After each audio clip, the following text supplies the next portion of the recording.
I couldn't sleep after watching the security footage. Every time I closed my eyes, I saw that man standing behind me, his shadowy figure burned into my memory.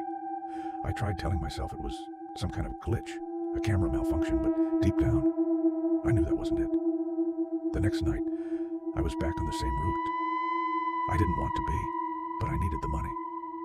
The first half of the shift was uneventful, quiet passengers, empty roads.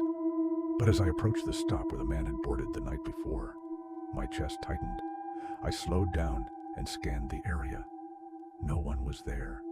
Relieved, I drove on. But as I passed the stop, I noticed something in my rearview mirror, a dark figure standing just off the road, partially hidden behind a tree.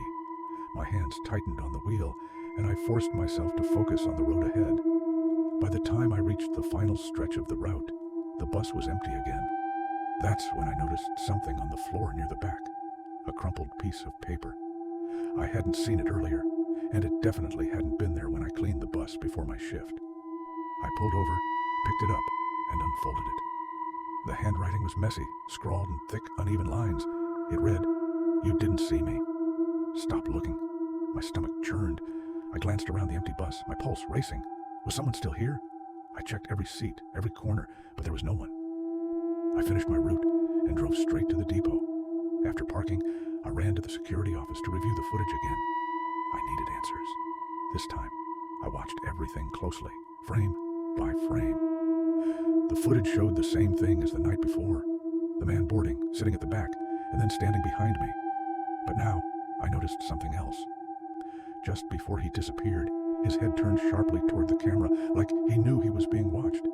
And then, in the very last frame before he vanished, he smiled.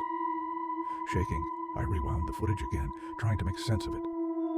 That's when I noticed something that made my blood run cold. On the outside cameras, when I passed the stop earlier in the night, the man had been standing there watching the bus. He hadn't boarded. He had just appeared. I didn't tell anyone what I saw. I quit the job the next day and haven't driven a bus since. But sometimes, late at night, I feel like I'm being watched. And when I pass by a window or glance in a mirror, I swear I see him, just for a moment, standing behind me, that same twisted smile on his face. I wish I'd listened to the note.